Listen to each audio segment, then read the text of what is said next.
네, 안녕하세요. 자, 이제 인사노무관리 총평 및 해설을 하겠습니다. 깜짝 놀랐죠? 제가 이제 인사노무관리 총평을 이렇게 하니까 깜짝 놀랐죠, 여러분? 예. 인사노무관리의 일부의 어떤 책임감을 갖고 그 해설 강의는 제가 열심히 해보려고 했습니다. 그러니까 이해하시고 보도록 하죠. 자, 1번 문제. 우리나라의 노동시간은 1953년 근로기준법 제정 이후 지속적으로 단축이 되어 왔습니다. 땡땡땡땡. 자, 최근에 2018년 근로기준법 개정안이 통과되어 사업장별로 순차적으로 진행되고 있다. 2021년도 7월부터 이제 전면 적용이나 다름없죠. 5인 미만 사업장만 빼고, 정말 영세한 사업장만 빼고, 이제 5인 미만만 빼고, 이제 전면 적용해. 이 내년 7월부터. 법정 근로시간 단축의 의의, 기대효과, 문제적, 대응 방안, 아싸바리라고 생각을 하셨겠죠? 제가 찐문제 제가 알려드렸잖아요. 예, 하여튼 이렇게 있습니다. 자, 그래서 이제 보겠습니다. 자, 우리 유임을 보세요. 근로시간이란 근로자가 사용자의 지휘, 감독 하에서 작업이 시작되는 시작부터 종료되는 시각까지인데 그 중에서 휴게 시간을 제외한 실근무 시간을 말한다. 자, 이 근로시간이 중요한 이유는 회사 입장에서 보면은 노동력의 양에 따라 조직의 성과와 직결되는 어떤 요소가 된다는 게 중요하고, 종업원 입장에서 보면은 실제 노동력을 투입하는 시간입니다. 그거에 따라서 나의 개인의 프라이버시 생활, 개인의 어떤 집에서의 가정생활, 육아생활 이런 거에 영향을 주기 때문에 중요할 수밖에 없다. 라고 이제 어떤 중요성을 이제 작성해 주시면 좋겠죠. 근로시간 단축의 의의는 기존에 있던 근로시간에서 이제 지금까지 근무시간에 대한 정당한 대가, 임금, 보상, 소득이 주어지는 반면에 또 여가를 활용할 수 있다는 측면에서 근무시간 단축은 최근에 매우 중요하게 되어왔다. 관심이 이제 발휘되어 왔다. 이렇게 쓰시면 되겠죠.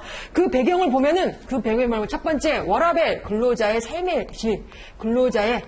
삶의 질이 어떠하냐. 배경.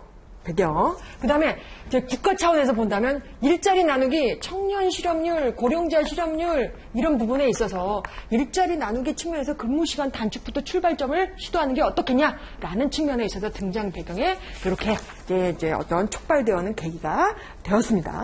근로시간 단축의 기대 효과, 긍정적인 효과, 부정적인 효과 이렇게 나열을 해주셔야 되겠죠. 긍정적인 효과는 근로시간 단축의 기대 효과에서 긍정적인 효과를 일단 말씀드리면 근무시간 단축 에 있어서 나의 생활이 좀 더 많아졌다. 그래서 생활이 조금 더 풍요롭게 되었어요. 여가 시간을 활용하게 되고 그런 측면이 있다는 점이죠. 첫 번째, 일과 삶의 질 제고다. 그 다음에 근무시간 단축. 완전히 근무시간이 있잖아요. 연장 근무시간이 마치 습관처럼, 관습처럼, 관행처럼 막 회사에서 하고 있어요. 그러면 아침에 9시에 출근한 사람이 9시부터 열심히 일을 합니까? 그렇지가 않아요. 어차피 오늘도 야간 근무할 건데 뭐. 라고 야간에 다 근무 막 때리지 뭐. 이렇게 생각을 한단 말이에요. 그러니까 그러다 보면은 업무에 대한 집중도도 약화되지만 근무 시간이 내가 생각하고 있던 근무 시간보다 계속 습관적으로 그렇게 정착화, 필요 없는 연장 근무, 야간 근무, 휴일 근무까지 하게 되면 산업재해가 발생될 수밖에 없는데 그것을 예방하였다. 세 번째는 이제 근무시간 단축으로 인해서 빈틈, 우리가 이제 정해진 납품 기일이나 이런 것이 있을 때, 또는 이제 영업시간이 있을 때, 남는 남는 영업시간이나 납품 준수를 위해서 빈틈을 메꿔줘야 되겠죠. 그것을 일자리 나누기 정책의 일환으로 활용할 수가 있다. 최종적으로 기업 경쟁력을 상승시킬 수 있다. 이렇게 해서 되겠죠. 기대 효과 중에서 부정적인 효과 보겠습니다. 부정적인 효과. 정해진 이제 기존에 알고 있던 관습처럼 진행되는 연장 근무, 야간 근무, 휴일 근무가 없어지면서 근무 시간 단축이 강화되었다라고 할 때 회사는 납기일이 있어요. 정해진 납기일. 정해진 매출이 있어. 정해진 목표량이 있다. 그러자면 이제 노동 강도를 강화시켜 줄 수밖에 없느냐. 그 정해진 시간 안에 더 열심히 일해야지 뭐 하고 있는 거야 막 그러는 거죠. 노동 강도를 강화시켜 줄 수 없다. 그러면 어차피 업무 스트레스는 그대로 발생되시는 게 아닐까라고 이제 조심스럽게 예측한다는 것이죠. 두 번째, 그 근무 시간은 단축이 되었지만 기존에 보장되었던 소득은 그대로 내가 받기를 원한다. 근로자가 받기를 원한다. 그래서 이제 임금을 동결시키거나 임금을 임금을 깎는다는 건 되게 어렵기 때문에 작업 시간은 단축됐지만 회사 입장에서는 그대로 인건비는 그대로 소요될 수밖에 없다는 겁니다. 그래서 인건비 낭비 이렇게 할 수밖에 없다. 세 번째, 생산량의 차질이 올 것이다. 네, 작업 시간이 단축이 되니까. 네, 이렇게 부정적인 효과가 발생될 수가 있죠. 그래서 근로시간 단축의 어떤 문제점을 일단 이제 찍어본다면, 이제 내년 7월까지 단계적으로 각 사업장의 규모별, 상시 근로자 수 규모별로 단계적인, 점진적인 적용을 하고 있는데요. 이걸 이제 강행화시켜야 되는데, 국가 차원에서 제도적인 어떤 강행적 적용을 위한 수시, 점검, 시정 지시, 준수 여부에 대한 어떤 확인, 이런 어떤 제도적 적용이 필요하지 않을까, 이제 그런 이제 과제를 남게 되죠. 그 다음에 이제 근무 시간이 이제 짧아졌단 말이야, 근무 시간이. 법정 기준 근로 시간 40시간, 한 주 12시간 제한 연장 근무 시간, 휴일 근로 시간이 법정 기준 근로 시간에 대입해서 적으면 최대 약 16시간, 이렇게 되었던 것을 깎는 거야. 이제 52시간으로 된 거죠. 52시간. 이렇게 되었단 말이죠. 그러면 이제 근무 시간이 줄어들었으니까 작업량은 그대로 유지를 해야만 회사도 매출이 창출되는 것인데, 그럼 이것을 어떻게 메꿀 것이냐? 첫 번째, 회사가 생각하기를, 그동안의 달력상에 평일에 빨간 날이었던 관공서 휴일을 유급으로 하고 그날 출근할 경우에 유급으로 적용하는 것이 어떨까? 이런 식으로 꼼수를 부를 수가 있단 말이죠. 관공서 휴일에 대한 적용에 대한 과제가 남았다. 사실 이 부분은 22년도부터 관공서 휴일은 연차 유급 휴가를 대체할 수 없다. 이것이 이제 이미 정부 정책으로 이제 발표를 한 바가 있어요. 그래서 그 날에 대한 회사의 적극적인 유급 적용에 대한 것으로 개선 방향으로 정하는 것이 유리하다. 그렇게 이제 그 다음 목차까지 그런 식으로 연결을 해서 주시면 되겠고, 그 다음에 이제 휴일 근무 수당에 대한 현행 유지 문제인데, 휴일 근무 수당이 근로기준법 제 56조에는 휴일 근무 수당이 지금 150%로 정해져 있단 말이에요. 그런데 우리가 지금 강요하고 있는 거는 한 주 52시간이에요. 이게 법정 기준 근로시간, 이거는 연장 근로시간이에요. 연장 근로시간. 그러면 휴일 근무 시간을 똑같이 이렇게 적용하면 의미가 없지 않냐라고 생각을 하는 것이에요. 차라리 휴일 근무 시간을 정말 없애버리고 근무 시간 단축의 어떤 취지, 근로자의 삶의 질, 일자리 나누기, 이런 취지를 좀 더 부각시키고자 한다면 이걸 휴일 근무 수당을 200%, 250% 이렇게 올려야 되는 게 바람직하지 않느냐? 이런 과제가 남죠. 근데 이게 조심스럽다 이거예요. 조심스럽다 이거다. 이제 과제는 과제로는 남아있다.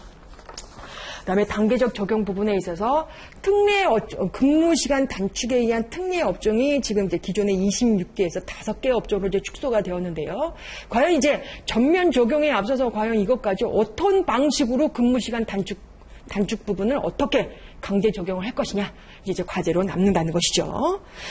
그 다음에 이제 그 외에 근로시간 단축의 취지를 각각의 노사가 어떻게 공감대를 형성할 것이냐, 그 다음에 그동안의 조직문화, 습관적인 연장문화, 휴일근무, 철야근무 이런 걸 어떻게 그거를 소거해 나갈 것이냐, 이런 문제가, 과제가 남는다.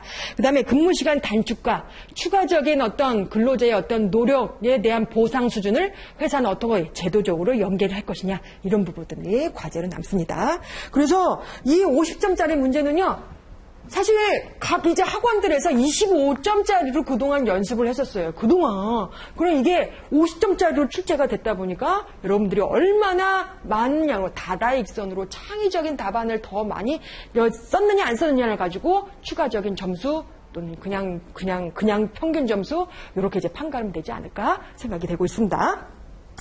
기업의 대응 방안, 첫 번째, 탄력적 근무 시간제, 시차 출퇴근제인데 이건 이미 정부 정책으로 나온 바가 있어요. 탄력적 근무 시간제, 시차 출퇴근제. 탄력적 근무 시간은 취업 규칙 또는 근로자의 서면 합의를 통해서 일정 기간 평균 기준으로 해서 법정 기준 근로 시간을 넘지 않는 것을 기준으로 해서 어떤 주는 평균 근로시간, 법정 기준 근로시간을 초과하고 어떤 주는 법정 기준 근로시간을 보다 그대로 유지하면서 했을 때 평균적으로 한 주 52시간만 유지되면 무방하다라는 제도가 이제 탄력적 근무시간 제도죠. 그래서 정부 정책으로 근무시간 단축의 시행을 강화하면서 탄력적 근무시간에 대한 동의서, 합의서까지 같이 제안을 했던 바가 있습니다. 그다음에 시차 출퇴근제는 걔는 근데 이제 근무 시간 이제 정해진 생산량은 있는데 근무 시간은 단축됐으니까 정해진 어떤 빈틈이 있죠. 빈틈. 자꾸 제가 빈틈이라고 얘기하는데 원래 이제 근무 시간이 이렇게 해야만 정해진 생산량을 완성한다 이거예요. 근데 근무 시간 단축이 이렇게 되었단 말이죠. 한 주 52시간으로. 그러면 이 빈틈을 어떻게 할 것이냐라는 문제인데 이건 뭐 이제 일자리 나누기 또는 교대 근무제, 시차 출퇴근제 이런 다양한 방법으로 추구할 수가 있다라고 하는 것입니다. 그다음에 특별휴가 제도인데 이제 건설업 특히 건설업 같은 경우에는 해외 현장에 나가서 근무하시는 분들이거든요. 해외 현장은 그 나라 국가의 법도 굉장히 중요할 뿐만 아니라 그 나라 국가의 어떤 정해진 어떤 룰이라는 게 있어요. 그리고 이제 정해진 기간 안에 공사를 완료해야 한다는 업무 부담도 있습니다. 예, 업무 부담도 있어요. 그래서 제가 며칠 전에 건설업을 제가 이제 자문을 새로 하게 된 계기가 있었는데, 저 이제 수고했으니까, 그러니까 거기 사장님이 그러시더라고요. 너무 이제 현장 근무제 수고했으니까 중간에 라면을 끓였대요. 근데 라면을 끓여서 라면 먹고 해! 라고 했더니 건설 현장에 근무하시는 분들이 막 화를 내더라는 거예요. 우리가 정해진 업무량이 이렇게 있는데 라면을 먹으면 라면 먹는 시간, 소화되는 시간, 쉬는 시간 이거 하면은 오늘 작업량을 다 못 마친다. 그거 감당할 수 있겠느냐 사장님이 이런 식으로 화를 내더래요. 차라리 간식을 주고 싶으면 빵을 줘라. 빵 먹으면서 일을 하겠다라고 얘기를 하시더랍니다. 그러니까 건설 현장은 그날 정해진 작업량, 일정 계획이 굉장히 중요하게 작용을 합니다. 그래서 특히 이제 해외 현장은 더 심하겠죠. 해외 현장 같은 경우에는 정해진 날까지 근무 시간에 대한 이거를 조금 초과를 하더라도 정해진 생산량을 채우고 특별 유급 휴가를 준다. 어디까지나 개선 방향입니다. 개선 방향. 특별 유급 휴가를 주는 것이 바람직하다. 이런 식으로 이제 개선 방향을 작성을 해주시면 좋죠. 그다음에 습관적인 연장 근로의 관행 개선, 그다음에 교대 근무제 전환, 그다음에 이런 거에 대한 자발적인 리더십의 발휘와 이제 구성원의 적극적인 참여 이런 것들로 나열을 해주시면 되겠습니다. 그 외에 창의적인 답안을 얼마나 여러분들이 잘 써주셨을지 더 있으면은 교수님 굉장히 좋아하시면서 추가 가산점 주시고 그러시겠죠. 그다음에 이제 2번 문제. 2번 문제는 우리 보상 파트에서 출제가 됐습니다. 이제 보상 파트는 우리 인사노무 관리의 꽃이죠. 그래서 하나하나가 전부 다 중요하다. 전부 다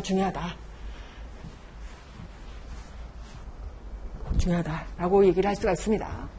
저는 이제 개인적으로 잡쉐어링이 출제될 경향이 더 많겠다. 왜냐하면은 근무 시간 단축의 영향으로 일자리 나누기 어떤 일환으로 잡쉐어링의 어떤 기본적인 원칙 이런 걸 그 회사가 알아야 되지 않을까라고 생각을 했는데 이제 프로필 쉐어링이 나왔습니다. 이익 분배제죠. 이익 분배제라고 하는 거는 회사가 갖고 있는 순이익 중에서 갖고 있는 목표 달성을 초과하는 순이익을 구성원들이 나눠 갖는 것을 이제 이익 분배제라고 얘기를 합니다. 자, 우리 유임을 보겠습니다. 집단 인센티브, 집단 성과급 제도라고 하겠는데, 이런 이제 프로필 쉐어링 이런 것들은 종업원을 구성원을 자연스럽게 회사 목표 달성에 참여시키는 경영 참가 제도의 일환으로 활용되고 있기도 합니다. 이제 이익 분배, 집단 성과급제는 구분을 할 때 근로자의 업적이 얼마나 되느냐, 업적치. 그 다음에 회사가 걷어들일 수익치는 얼마나 되느냐, 여기서 수익은 매출액이다. 이제 세금이 고려되지 않은 매출액이다. 그 다음에 생산량, 이제 매출액이다. 이렇게 생각하시면 되겠어요. 부가가치 이런 거. 그 다음에 이익치가 있습니다. 좀 떨어져서 써야겠습니다. 이익치. 이것은 순이익이다. 그래서, 자, 업적치와 수익치를 고려한 것을 이제 게인 쉐어링. 라고 얘기하고 이익치만을 고려한 것을 자 프로필 쉐어링으로 얘기한다. 프로필 쉐어링. 자, 이익 배분제의 개념과 특징. 이익 배분제는 사전에 설정된 목표 수준보다 이를 초과하는 이익이 발생했을 때 그 초과하는 이익을 구성원 모두가 골고루 분담하여 배분하는 형태의 집단 성과급 제도를 말한다. 이렇게 써주시면 되겠죠. 그 다음에 그 특성을 보시면 그 유형에는 현금 분배 계획, 그 다음에 이연 지급 계획, 그 다음에 가치 혼합형 이렇게 되는데요. 현금은 말 그대로 초과되는 이익분을 현금화해서 나눠주는 형태죠. 그 다음에 이제 이연 지급 계획은 은행에 적립을 해두는 거예요. 은행에 적립을 해서 근로자가 필요할 때 또는 이제 퇴직할 때 또는 이제 집을 또 주택을 살 때, 요럴 때 그걸 꺼내서 주는 거예요. 근데 이런 이연 지급 계획 같은 경우는 제가 구체적으로 제가 알 수 없지만, 소득세법은 제가 알 수 없지만, 세제상의 어떤 혜택이 있다. 이제 그렇게도 얘기를 하고 있습니다. 혼합형은 현금 분배 계획 플러스 이연 지급 계획. 이게 이런 거죠. 자, 이익 산정의 기준을 보면 크게 순이익 기준, 그 다음에 배분 가능한 이익 기준, 이렇게 이제 구분되어서 설명을 대줄 수가 있습니다. 순이익 기준, 회사가 창출한 순이익, 넷 프로핏을 중심으로 해서 나누어지는 제도다. 배분 가능한 이익 기준은 회사가 향후 감당할 고정 비용을 다 떼어내고 배분 가능한 이익 부분에서 이제 나눠주는 제도다. 이익의 기준, 이익 산정의 기준을 그렇게 정해줄 수가 있습니다. 장단점 보시면 첫 번째, 보상의 유연성과 안정성을 동시에 추구할 수 있다. 이게 이제 중요하다. 이건 꼭 써줘야 돼. 이게 핵심이에요. 이게 보상의 안정성과 유연성을 동시에 추구할 수 있다. 자, 유연성은 이익 배분제, 기업의 사정에 따라 이익을 많이 창출했냐 또는 그렇지 않느냐, 이에 따라서 유연하게 그것을 부여해서 구성원의 모티베이션도 창출하고, 또는 이제 회사가 어려워서 이익을 창출하지 못했을 때는 그걸 지급하지 않아도 현행법에 위배되지 않고, 그런 유연성을 갖고 있다. 그 다음에 안정성은 이제 프로핏 쉐어링 이런 거를 통해서 구성원이 재산 형성, 은행의 통장에 그것을 쌓아둘 수 있는 어떤 자금적인 안정성을 추구할 수 있다. 금전적인 안정성을 추구할 수 있다. 이제 이런 의미를 갖고 있습니다. 그 다음에 그 외에 집단 성과 배분제의 어떤 가장 구체적인 취지, 팀 협력을 강화시킨다. 그 다음에 팀형을 강화시키면 생산량도 올라가게 되시고 기업의 경쟁 우위를 창출할 것이다. 일반적인 어떤 장점을 써주시면 되겠죠. 단점은 팀 협력에 있어서 이제 구성원들이 링겔만의 사회적 낙태, 무임승차 행위 발생될 수가 있고, 그 다음에 복잡성, 구체적인 각 구성원들에게 부여되어야 할 집단 성과가 프로핏 쉐어링이 얼마나 되느냐, 구성원들에게 얼마씩 떼어줘야 될 것이냐, 은행에 얼마나 예치를 해야 될 것이냐, 계산이 복잡하다. 그 다음에 인사팀, 격리팀, 회계팀 이걸 컨트롤할 수가 없다. 그 다음에 구성원들이 내 이익이 네트 프로핏이 얼마나 됐냐라고 물어볼 때 그 직원이 그거를 정확하게 논리적으로 설명이 어렵다면 노사관계가 이제 와야 될 수가 있죠. 그런 부분이 있습니다. 복잡성, 통제, 의사소통 측면에서 부담을 갖고 있다. 이런 단점이 있습니다. 마지막으로 세 번째 문제, 이직관리 부분에서 출제가 되었어요. 이직관리. 우리가 이제 인사노무관리에서 방출관리 바로 전 단계에 이직관리가 있죠. 근데 이직관리 보세요. 우수인재 확보 좋다 이거야. 유지도 중요하다 좋다 이거야. 이직의 유형, 이직의 순기능과 역기능, 이직관리의 효과적인 전략, 그리고 중소기업의 이직관리 방안에서 또 쓰래요.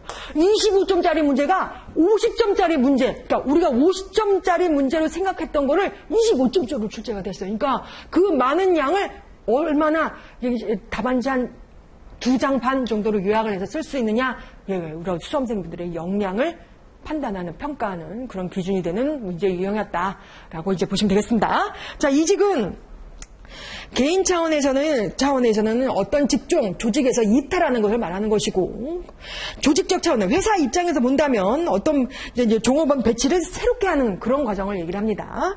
이제 이직의 유형을 보시면 크게 근로자가 자발적으로 이직하는 경우가 있고, 이직, 그렇지 않고 비자발적으로 이직을 하는 경우가 있다.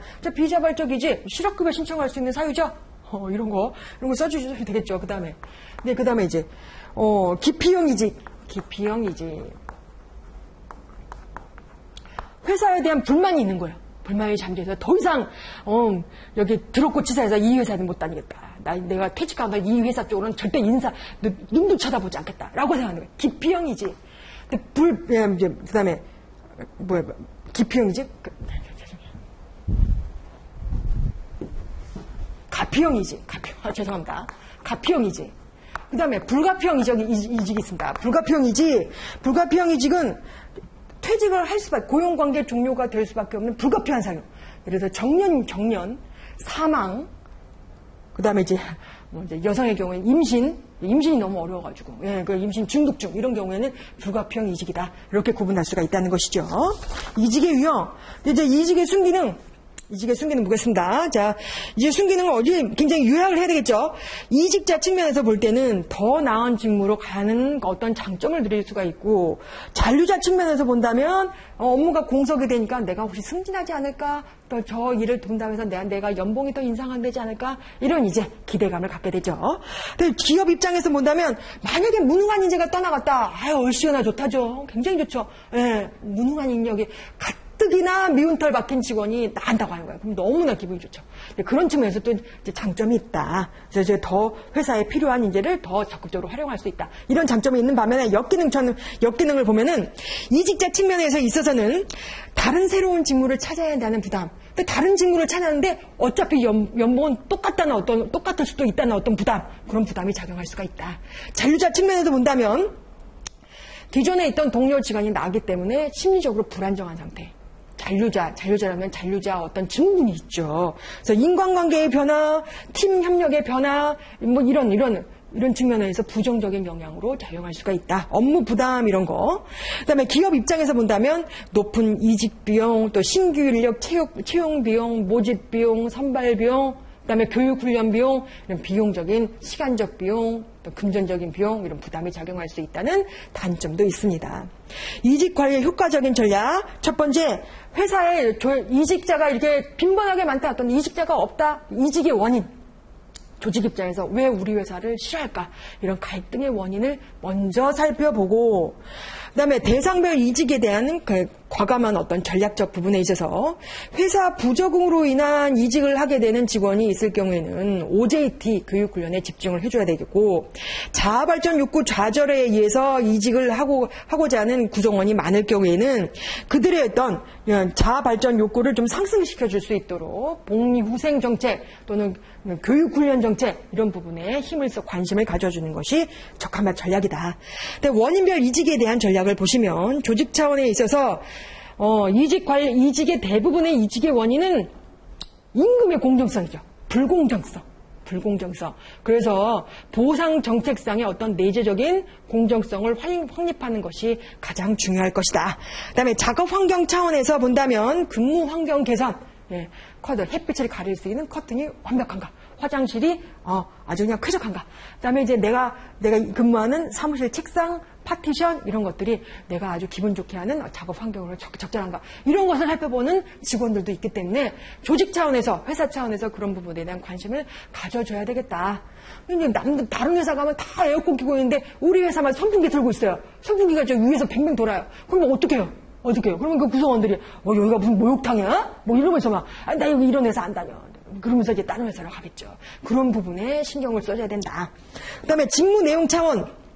업무의 난이도, 책임감, 자율성, 역할 모호성 이런 것들이 발생될 수 있기 때문에 구성원들의 동기부여 도모를 위해서 직무에 대한 어떤 이제 개인의 비전을 형성할 수 있는 직무로 적합한가, 개인과 어떤 적합성, 직무와 개인의 적합성을 유도할 수 있는 어떤 이제 주변 여건을 잘 조성해 주는 것이 중요하겠죠. 직무 확대, 직무 충실화, 도전적이고 흥미로운 업무 집중의 유발, 임파워먼트 이런 것들이 있어주면 바람직하겠습니다. 마지막으로 중소기업의 이직관리 방안인데요. 사실 이제 중소기업은 여러분들이 알고 있는 것보다 이직률이 더 심해요. 진짜입니다. 그리고 더 부당해고 사건도 많죠.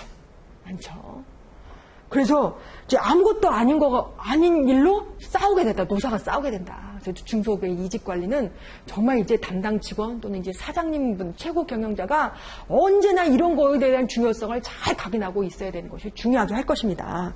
첫 번째, 회사의 적정 이직률이 어느 정도인지 일단 먼저 분석하고 중소기업의 이직률 발생의 원인 분석을 먼저 시도를 해줘야 될 것이다. 내부적인 임금 수준의 공정성이 결여되어 있는 것인지 아니면 근무 환경이 일하기에 적합한 조건이 아닌 것인지 이런 부분을 잘 생각을 해줘야 될 것이다. 그래서 이제 이런 부분에 대한 최고 경영자의 상사의 원정적인 리더십 발휘에 있어서 그런 부분도 중요하다. 그래서 중소기업의 이직관리 방안은 여러분들이 아닌 상식선 안에서 써준다. 물론 중요한 것은 정해진 시간 안에 이 세 문제를 다 작성을 했느냐 안 했느냐가 이제 중요하겠죠. 인사노무 관리 또 이렇게 있습니다. 제가 근데 8월 15일 날은 비가 엄청 왔습니다. 진짜 비가 정말 무슨 두레박으로 쏟아 묻을 것 같은 그런 우리와 같은 어떤 비가 엄청나게 많이 포가 쏟아졌는데요. 그럼에도 불구하고 시험장에 가서 노동법과 인사노무관리를 시험 보고 오신 여러분 너무 기특합니다. 칭찬해요. 근데 이제 그날 이제 여러분들이 이제 각각 수험생들의 반응을 보면 여기까지는 무난하게 다 쓰신 것 같다라는 생각이 조심스럽게 듭니다. 이제 문제는 이제 경영조직론인데, 경영조직론에서 이제 시험 문제가 좀 많이 꼬아서 이제 시험 문제가 출제되고 또 그 문제를 읽는 시간조차도 한 15분, 20분 걸렸잖아요. 이제 그런 이제 부담이 있었죠. 자, 이제 제가 이제 마지막으로 이제 드리고 싶은 거는 인사노무관리, 경영조직론 이렇게 있는데요. 자, 시험이 인생의 전부는 아니지만 시험에 합격하면 참 그것은 기분이 좋은 일이다. 좋은 일이다. 그러나 시험에 이번에 어떻게 힘들어서 내가 모르는 밭에 나와서 점수가 안 나왔다 하더라도 내 자신을 탓하지 말자. 나의 능력, 나의 역량에 대해서 의심하는 것은 바람직하지 않습니다. 그러니까 이제 이번 시험에 내가 부족했나, 내 공부량이 부족했나, 난 죽어야 돼. 이렇게 생각하는 건 절대 안 된다.